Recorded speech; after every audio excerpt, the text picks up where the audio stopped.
Here's something that Stephen Calabrese and Sai Prakash said in 1994.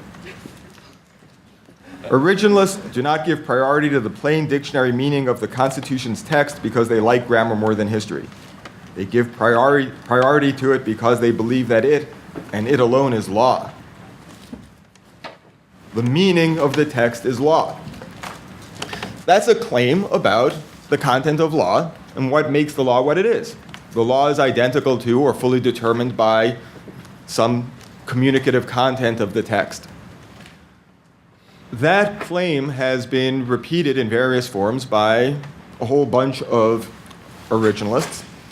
And it is striking, I think, because it contrasts with what their foils and their opponents say, at least on the surface of the discourse. On the surface of the discourse of non-originalists, they're making claims about what judges should do. Judges ought to pay attention to this, and they not pay attention to that. Or they ought to pay attention to a whole bunch of things.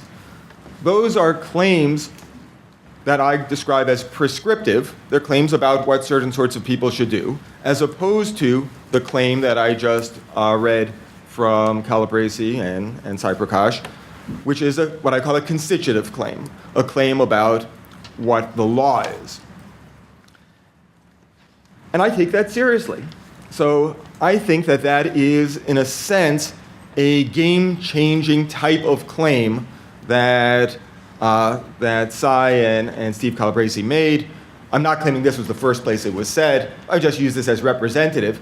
But Scalia also, although his views on this were ambiguous or ambivalent, sometimes they pointed to a prescriptive theory, sometimes to a constitutive theory, in many places he as well seemed to be making a claim about what the law is. And Steve Smith has written that he takes that to be the center of gravity of contemporary originalism, not everyone's view, but the center of gravity is the idea that the law is what the text says.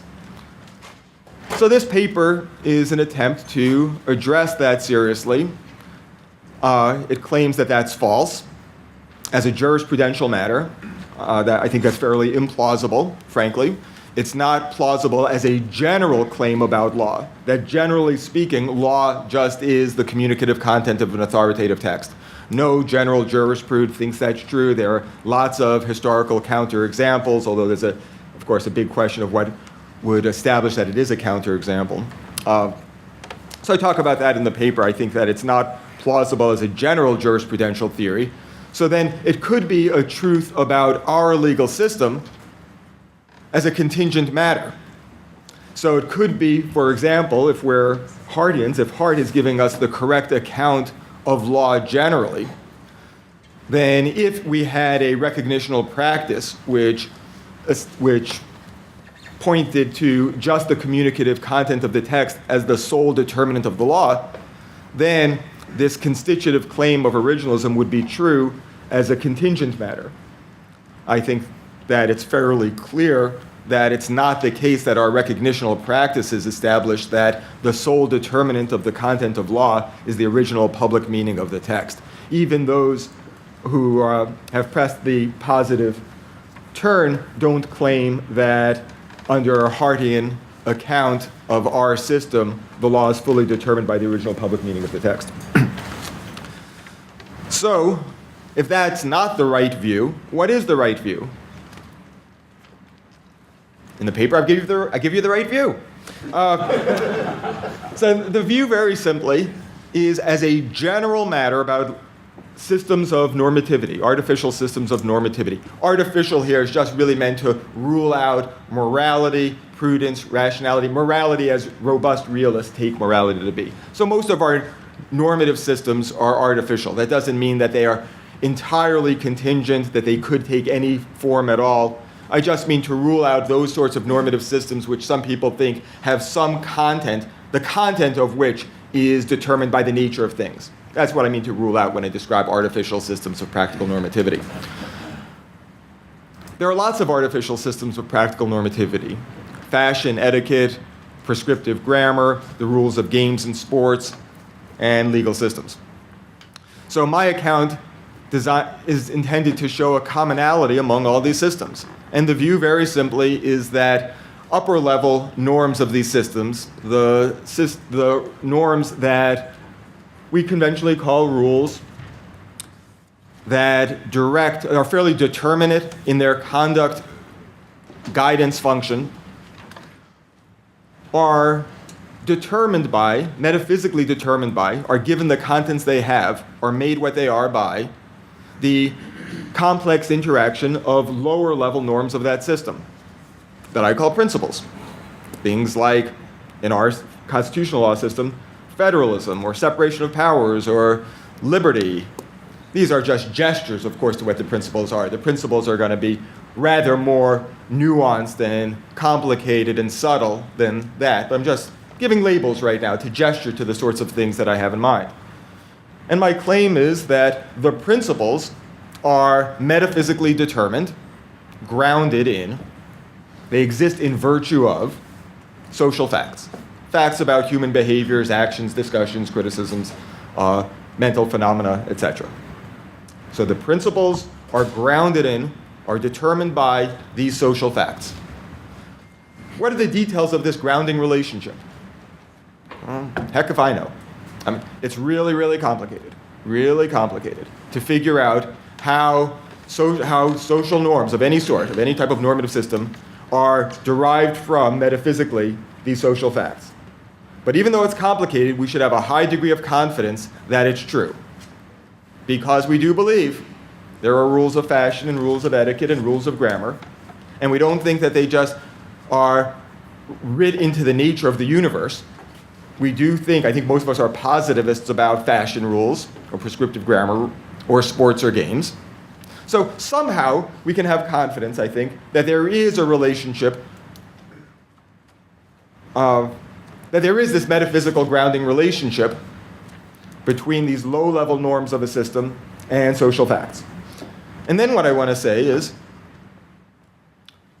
we can also conceive of a relationship. There's a very plausible metaphysical relationship between these low-level norms and the rules, the determinate rules. And there I analogize to vector addition, the idea being that norms either are or are analogizable to forces. We speak of norms as favoring, pushing in favor, like reasons. Most of the language about reasons also is suggestive of forces. So we understand how forces can combine. So I want to incorporate or help myself to this idea of force combination to show how also principles can determine rules. This is just an analogy. I'm not saying that it's just like the way I present it in the paper. Of course it's not just like the way I present it in the paper. This is a very substantial simplification just to give a sense of how the model can work and be plausible. And then what's the cash value, or what are useful implications of this? Well, one is the system is dynamic by its nature. There's just nothing in the nature of things that can fix inescapably what are these principles, and then what are the rules, because the entire system is ultimately grounded upon social facts. When I say ultimately grounded upon social facts, of course, that's not truly ultimate. Ultimately, it's grounded upon the ultimate physical determinants of the universe, right? But in the same way that biology is grounded in chemistry, yes, ultimately, it's grounded in the ultimate physical facts of the universe. So, it's dynamic by its nature. In order to understand what the law is, then, we have to understand what our principles are at this given moment in time. And we also need to know something about the mechanism and the mechanics of the interaction. I'm simplifying to just assume or suggest that they interact by vector addition. I say in a footnote in a later draft, not the one you have, that actually it's rather more complicated than that. It could be that they interact by vector multiplication. And it could be that some of these principles have a multiplying or defeating or an enabling effect, for those of you who are familiar with that type of literature, that type of discussion from practical reasoning. So I don't want to rule it out. And it could be then that some types of originalism that give a greater force to the original public meaning of the text or the original legal intentions of the framers, disable other sorts of principles. I don't think that's correct, but nothing about my account rules that out. So those of us, you folks out there who are much more originalist than I, could get a lot of what you want from my account. You can't get all of it, but you can get a lot of what you want from my account. And then we would just be making the arguments. We would have to argue with a sophisticated sociology of our legal system to try to get to some agreement about what are our principles and what are the meta principles or the rules of interaction. But they are going to be dynamic, and it is a mistake to think that there is anything in the nature of things that can fix them once and for all. That's really what I want to insist upon. The last thing I'll say is I was really quite struck by the last panel in many ways. I was very struck by this discussion about the implications of Michael's view for federalism. Might it be the case then that on this really sophisticated, rigorous investigation into the original legal intentions or purposes, might it be the case that actually Congress can do everything? This was the worry or hope that Tom and Richard were pressing. And the discussion was on the level of, gosh, that seems terrible. Many people in this room think that can't be right. So therefore, that leads us to worry about the correctness of Michael's historical account. Whereas I would say, no, regardless of the facts about the late 18th century, here's something that is true about our system right now. It is a true principle of our constitutional law that Congress can't do everything. So there you get what you anti-federalists or states' rights folks want, not because you have to be hostage to the correct output of a particular historical inquiry, but because you probably are and are warranted in being far more confident that it is a true principle of our system circa 2017 that Congress can't do everything than you are warranted in believing any particular fact about the particular intentions or original public meanings of the text at that time.